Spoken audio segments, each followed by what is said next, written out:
Well, a very good afternoon to you all. I hope you can hear me. I hope you can see me. Beautiful afternoon here in Hong Kong. At least it is out here in Sha Tin. I hope it is where you are as well. Thanks for joining me indoors. Seems like such a nice day. Why are we spending it indoors? Well, I hope you get some benefit from what I'm going to say. My name is Professor Julian Lam from the Chinese University English Department. I'm going to say a few words about some of the courses that we offer in our department, some of the careers that our graduating students go into, and also some aspects of the admissions process. So I hope what I have to say will be useful to you. Now, what you will find in this talk is that I'm not going to be transmitting all that much information to you. And there's a very good reason for this. I find there is so much information that you might acquire and that you probably have already acquired about admissions, about departments, about universities. And to a certain extent, what you need in a talk is not more information, but perhaps a way of clarifying that information, a way of even understanding and interpreting that information. So really, that's what this talk is about. I would encourage you, if you don't feel that you have enough information about various things, I would encourage you to have a look firstly at our website. Websites are a treasure trove of information. But I would also perhaps more enthusiastically direct you to our YouTube channel, which you are currently obviously already on. And we have a wide range of different videos about different aspects of our department. We have admissions talks, many of them given by me. Sorry about that. You're probably sick of my face, sick of my voice, but there are videos from me about admissions. There are videos about the nature of our department, what we teach. There are also some videos on our YouTube channel which introduce specific courses that we teach, and you'll get to meet some of our specific professors, our course teachers. There are even some videos about stuff that we as professors find interesting. And we hope that our listeners, members of the general public, potential candidates, find these things interesting too. And more recently, as some of you might know, we have just finished a series of talks on DSE subjects or DSE-related themes. Themes relating to various texts that are on the DSE literature in English, and themes relating to the English paper of the DSE. So our YouTube channel is also a treasure trove of information. But I want today to give you, in some sense, a way of interpreting that information, a way of navigating through this, in some sense, overwhelming mess of information. And I'm going to focus on three main things. I'm going to focus on admissions. I'm going to focus on some of the courses that we offer in our department. And thirdly, I'm going to talk about careers. And the reason why I'm focusing on those three things is admissions relates to before you get into the department. Courses relates to what you actually do when you're in our department.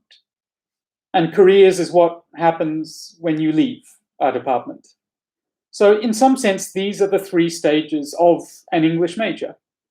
And I think hopefully giving you a talk about these three stages might clarify all of this wealth of information that you have. And I should also add two things before I begin properly. Firstly, if you have any questions, feel free to scribble them down in the chat.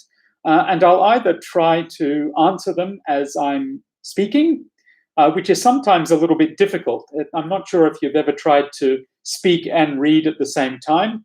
I will try.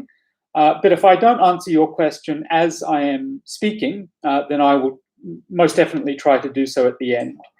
And the second thing that I wanted to mention, I'm the admissions coordinator for undergraduate studies in our department. If you have any questions, please email me, and I promise to reply promptly. Admissions.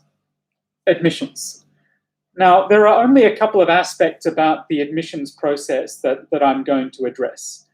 The first one is the one that candidates are typically most interested in. Typically, the question that I get asked most often is, what scores do I need to get into your department? And unfortunately, the answer that I have to give each time is, I don't know. Because as you know, I'm sure, it changes each year.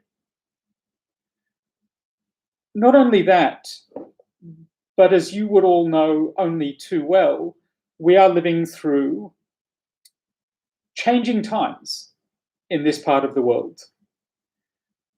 I could not predict with any degree of certainty what the admissions requirements were last year. Last year was a very unusual admissions year for all sorts of reasons. This year is also very unusual. And so I can't really make any predictions about what's going to happen this year either.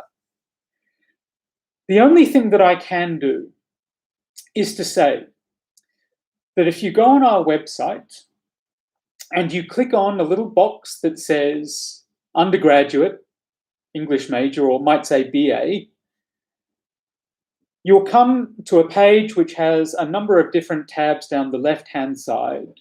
And one of those tabs would say admissions. And you can click on that little tab that says admissions, and you'll come to a page that has last year's entrance requirements on it. And I'm afraid that's the best we can do. To give you just a little bit more detail, it is a university requirement that all students score at least 3 or up in Chinese. Now, each year, students, some very unfortunate students, find themselves in the situation where they have interviewed very well for our department, we really like them, and they might score 5-star for English, but they score 2 for Chinese. Now, it sort of breaks my heart every time that I encounter a candidate like this, because as far as I'm concerned, we'd love to take them, but I can't. I can't. 3 or up is, I'm afraid, for Chinese, a university requirement.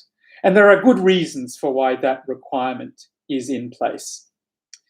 However, if you are in a position where you have scored very well in English, but have not scored 3 for Chinese, there is nothing I can do to get you into the university, but you can still email me. And even though there is nothing I can do to admit you as an English major, there are 1 or 2 courses of action that I might be able to advise you on. So I offer that. The other thing that I will mention about the admissions process in our department is that, as I'm sure many of you, all of you know, there will be interviews. There will be interviews. You will be notified well in advance of those interviews and when your specific interview will be. Some of you, I'm sure, have all sorts of questions about the interview. What will be on the interview? What will we be looking for? Guess what? We have a YouTube video about the interview process called Surviving and Thriving in an Interview. And that YouTube video actually included a brief question and answer at the end. So if you want any information about that interview process, please go to that video. Just very quickly about the interview, there won't be any trick questions. Above all, I want all interviewees to know that our job as interviewers is not to make you look dumb. Actually, as I see it, my job as an interviewer is to make you look your very best. That's how I can see what your potential is. That's how I can see whether or not you will be a good candidate for us. So we are there to make you look as good as possible. So please have that in mind as you go into the interview. In so many instances, students come out of the interview thinking, oh, that was actually a very pleasant experience. And I hope it will be for you too. Second part of my talk is careers. So I've spoken a little bit about how you get into our department, what happens when you graduate from our department and you eventually leave. Specifically, where do our graduating students go? Now, I spoke a little bit about this in my UG admissions talk, which you can also see on our YouTube channel. And I went through some figures that you might find surprising. There is a conception, which is a misconception, that if you do an English major, that means you definitely become an English teacher. The figures show that that simply is not the case. 13% of our graduating students go into teaching.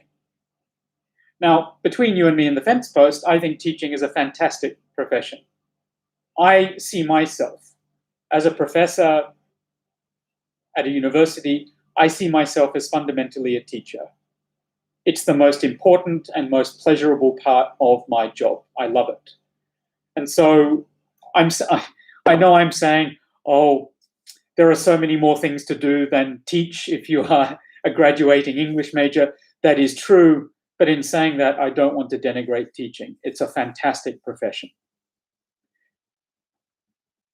31.9% of our graduating students embark upon further study. And they embark upon further study in a very wide variety of programs. Law, journalism, some go into linguistic and literary study, further study, advanced study.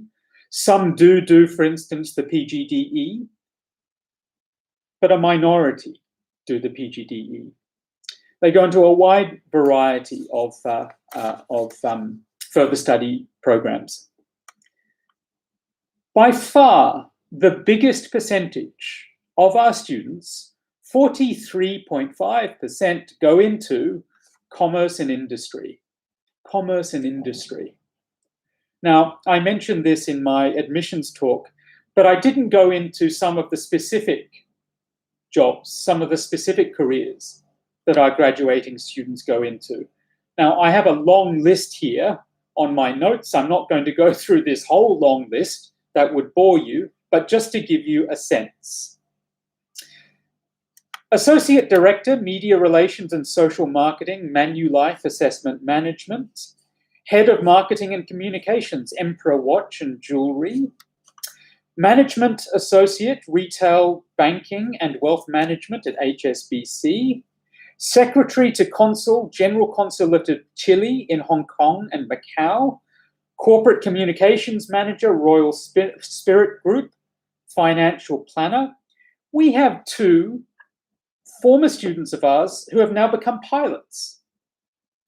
TVB news anchor, merchandiser at Louis Vuitton, someone who works at Yahoo Hong Kong, someone who is a program manager at Google in the US, a few lawyers in Canada, a couple of lawyers in Hong Kong, deputy managing director, brokerage Mason Securities Limited, management trainees at HSBC.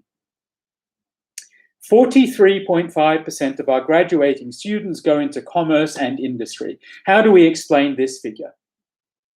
Well, in my UG admissions talk, I gave you some sense of how we might explain this figure. I want to spend a little bit of time in this talk giving you a different kind of explanation. If this figure of 43.5% surprises us, then perhaps there are two things, two assumptions that we should question. The first assumption has to do with what employers in commerce and industry are looking for in their employees. If we're surprised that 43.5% of English majors go into commerce and industry, maybe that's because we have the wrong idea of what commerce and industry is looking for.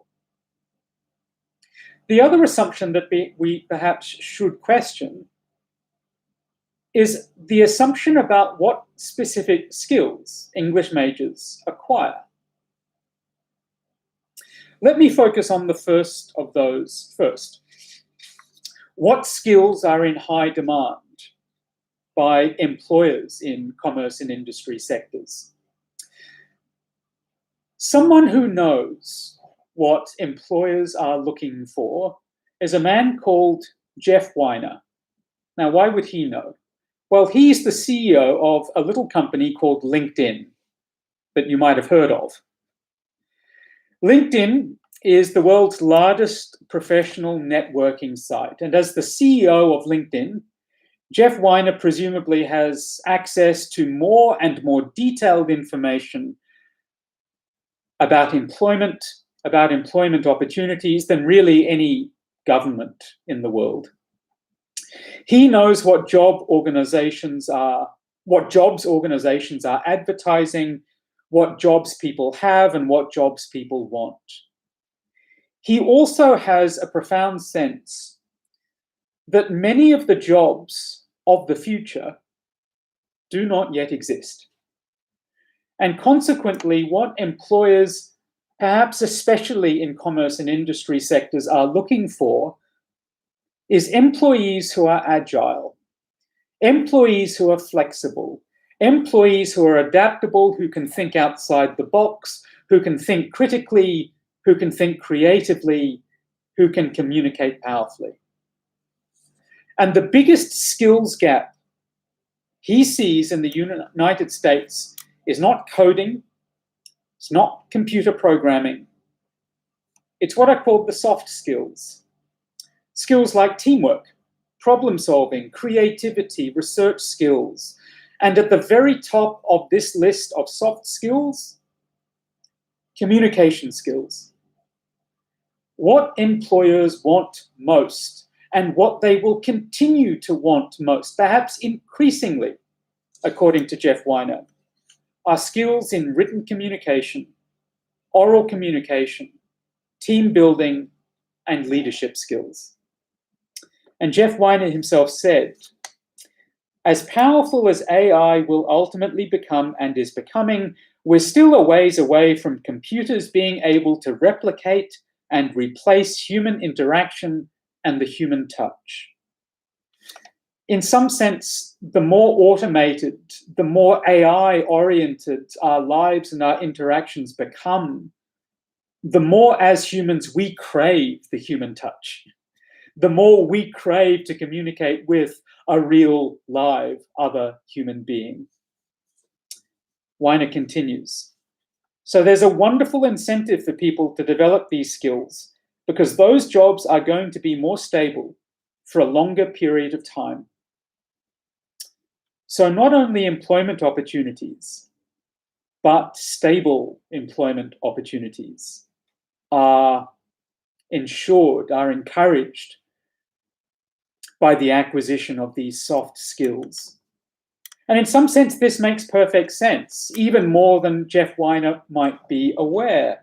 Humanities subjects like literary study and linguistics have been around in the various traditions of learning in the various cultures and civilizations all over the world for millennia. In fact, in the Western tradition, which is principally the tradition that we as a department study in and operate within, although of course we have very profound interests in Chinese and other traditions as well. But in the Western tradition, the study of the human, the study of human behavior, human language, and so on, this has been a cornerstone of intellectual interest since ancient Roman and ancient Greek times.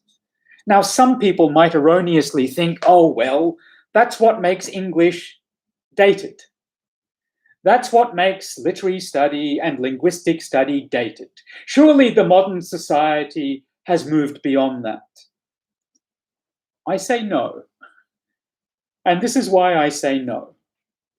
The endurance of these subjects over thousands of years is evidence that humans have always had a use for them. It's evidence of the fact that they are always needed. They have always been with us because they're always important. Still, of course, departments such as ours that teach ancient subjects, we do need to move with the times. We do need to address modern contemporary concerns. Even as we address the classics, more canonical literature, and canonical themes in linguistic study, we're also very interested in keeping, as it were, up to date. And some of you would be well aware that our courses include, amongst many other things, Marvel graphic novels and the superhero. I teach a course that has Game of Thrones as one of the texts. We are very interested in seeing the modern contemporary world in the light of ancient traditions and more classical worlds. More recently, we've also decided to emphasize the acquisition of skills in digital forms of communication. Things like what I am doing now, how to communicate best on this kind of platform, how to communicate best on Zoom. Because goodness knows, communicating on a platform like this is very, very different to communicating to real live people in a room. I'll be absolutely honest with you now. This still feels really, really strange to me. I can't see you. I can't hear you. In the top left-hand corner of my screen, it says that there are 20 of you here, but I can't be sure if 20 of you are there. Frankly, to me, this feels like I'm talking to myself. And as they say, talking to oneself is the first sign of madness. So maybe I'm just going mad. But digital communication has been obviously a very big part of our lives over the last year and a half, especially in education, but in all aspects of our lives. We need to be proficient digital communicators. We need to know how best to speak our minds and speak our hearts, even in these very strange digital platforms. There is a moment coming. There is a moment coming because Zoom and platforms like it are such a big part of our lives now that even when the pandemic is over, they're not simply going to evaporate.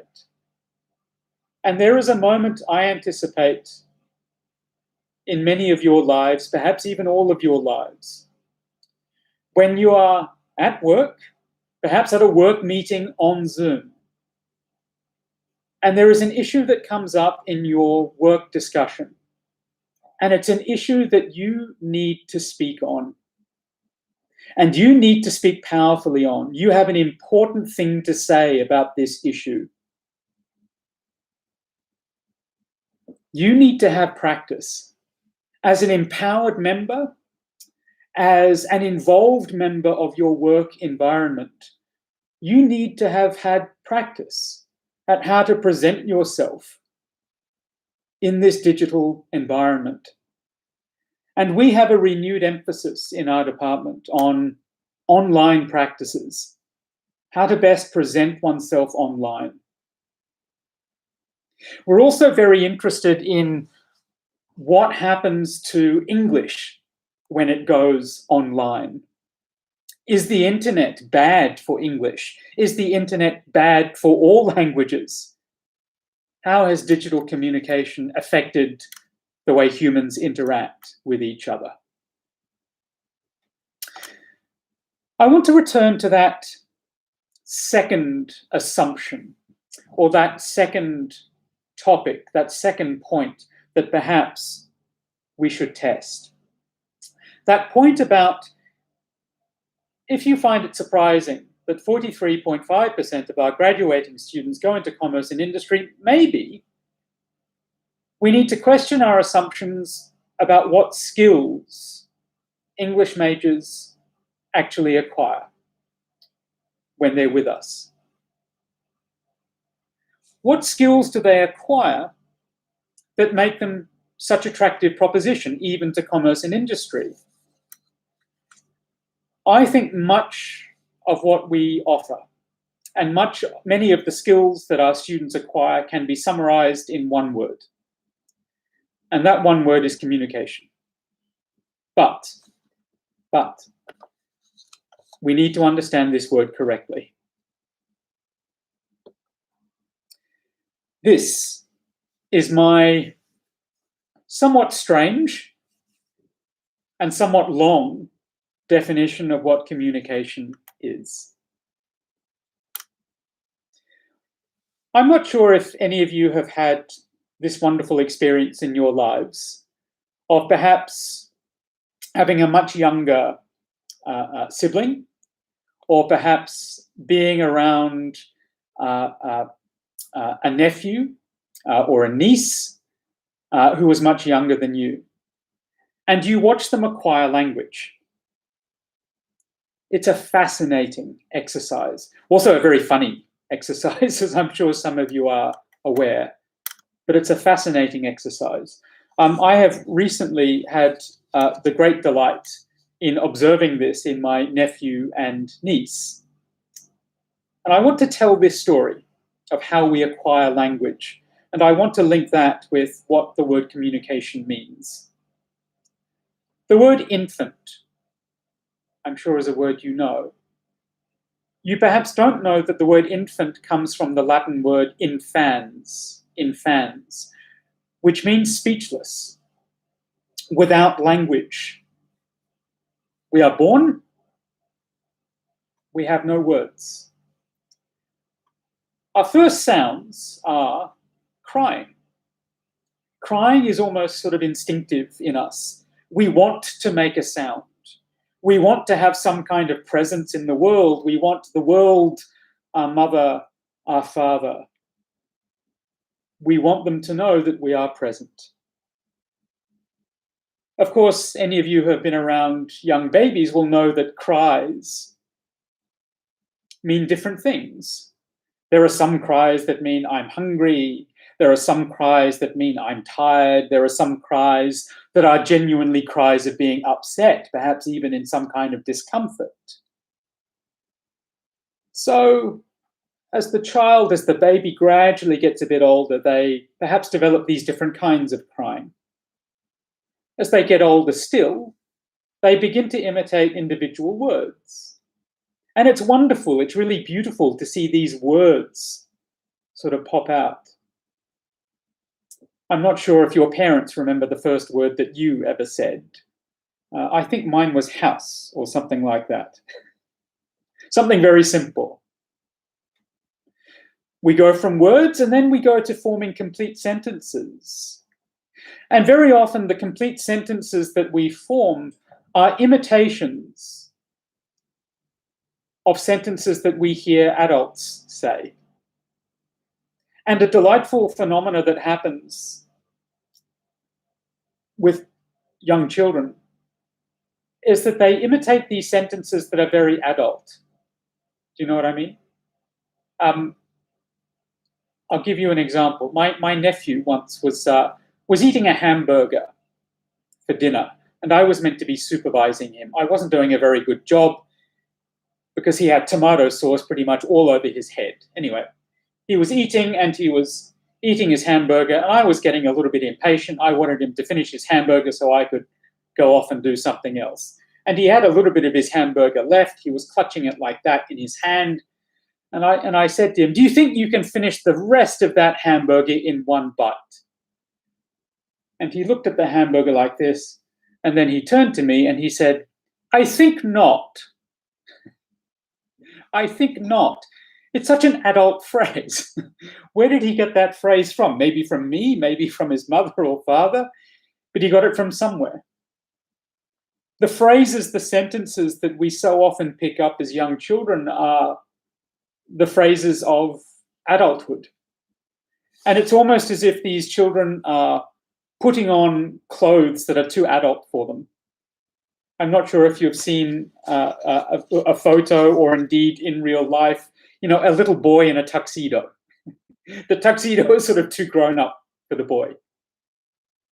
And of course, this makes perfect sense because language precedes us. And in some sense, our acquisition of language is like growing into adult clothing. Of course, the acquisition of language as we acquire these words and sentences and phrases is not simply a process of gradually being able to communicate data or information. It's something far more profound and special than that. We see, as we observe someone acquire language, we see them realize their personality. It's not simply that they discover a way of transmitting information that they already have. The acquisition of language is also the acquisition of personality. An acquisition of the way in which their personality, their unique character, can now be manifest and present in the world. And when we observe someone learn language, we observe a new individual becoming present. And that's a very special moment. And as I've been observing this with my nephew and then my niece, one of the questions that I was tempted to ask, and a question that really horrified me, and the question is, what if, for some reason, my nephew simply could not learn language? That no matter how much we surrounded him with words and sentences, it just didn't go in. He just couldn't comprehend it, and he couldn't reproduce the words or the sentences. What if, try as he might, he couldn't use language to make himself understood? And try as we might, we couldn't use language to make ourselves understood to him. What would that be like? It's an utterly horrifying thought. In some sense, that little thought experiment exposes one of the great fears of humanity, and that is isolation. If you didn't have the language either to understand or be understood, you are profoundly isolated.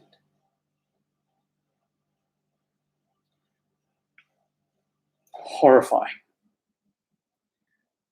But that thought reveals something about the acquisition of language and what it actually is. The acquisition of language is no less than a journey out of the isolation of our own speechlessness and into community with others.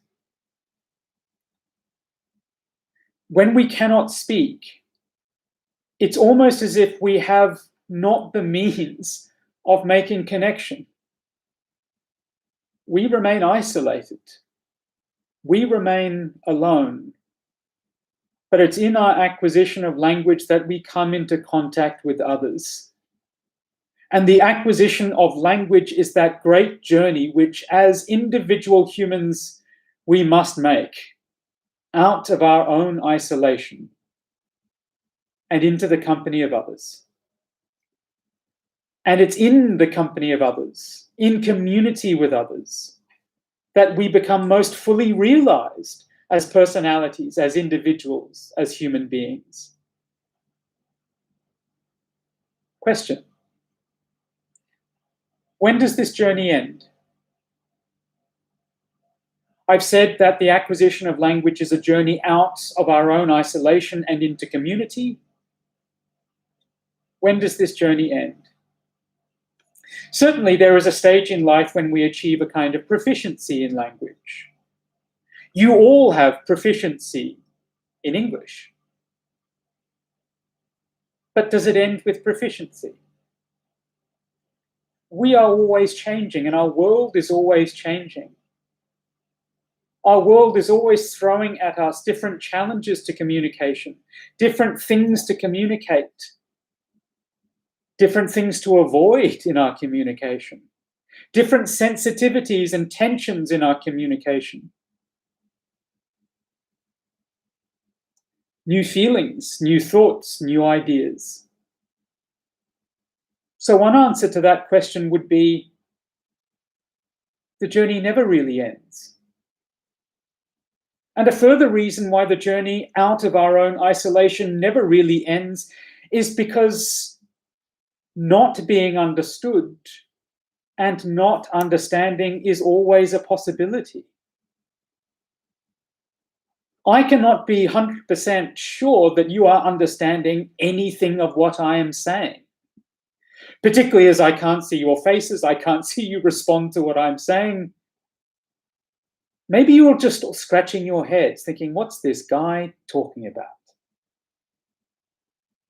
I can't guarantee that you will understand what I say. Nor can you guarantee that you will understand what I say. We are always challenged, if you like, by the possibility of slipping back into mutual misunderstanding and isolation, such that really the journey never ends. You and I, all of us, we are all on this lifelong journey into community with others, with each other. It's in community that the human individual becomes truly present in the world. It's when we are understood and when we understand that we are truly present, when we're in community. That word community, it sounds a lot like communication. The etymological similarity between community and communicate should be apparent to you. The end point of communication is not self-assertion, it's being together with someone else. It's being present to others and allowing others to be present to you. Communication is what makes community possible. And at the end of the day, that is what in our department we teach. We teach communication, which is to say, we teach those skills to enable you to go on that journey out of the isolation of your own speechlessness and into community with other people. And those communities might be everything from your friends and family, but also your work environments. How can you be meaningfully part of your work community and contribute meaningfully to your work community? Let me end very quickly by talking about 3 courses in relation to what I've said about communication and community. First one that I want to talk about is acquisition of English as a second language. I'm sure a course whose subject matter would be of enormous interest to you. In some sense, this is a course all about how we make this journey out of our own isolation in a language that is not our mother tongue. In this course, you will gain familiarity with key concepts in second language acquisition. How is it that humans learn a second language? What factors make it more or less challenging? This theoretical knowledge of second language acquisition might be used as the basis for understanding and also developing professional practices. Another course that I want briefly to mention is called Digital Literacy as Social Practice. And this goes to what I was saying a little earlier about our renewed emphasis in the department on forms of digital communication. In this course, You will learn how to recognize how technology has dramatically revolutionized the way we work, communicate, and interact with one another. And this course examines how new and continually evolving digital literacies have become critical for learners to participate agentively in the new social order. In order to have skills in digital communication, or rather, as a consequence of having skills in digital communication, you will be a greater presence, a more powerful and empowered presence in the world. And finally, a course called Creative Writing, a course that I know several of our candidates are interested in.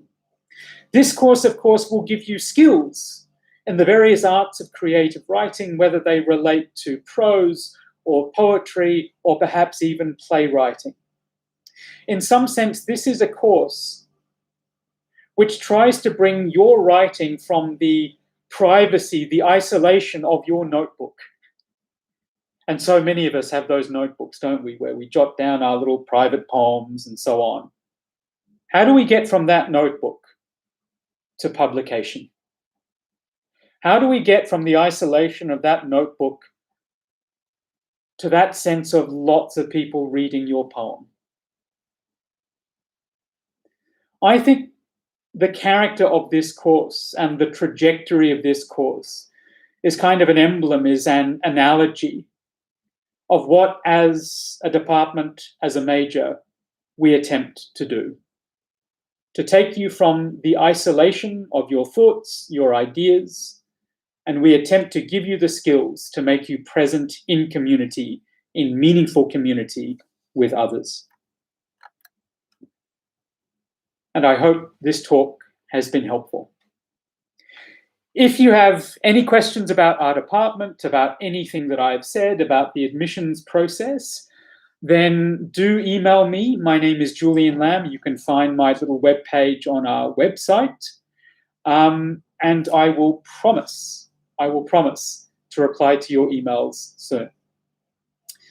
I see no questions in the chat. That's perfectly okay.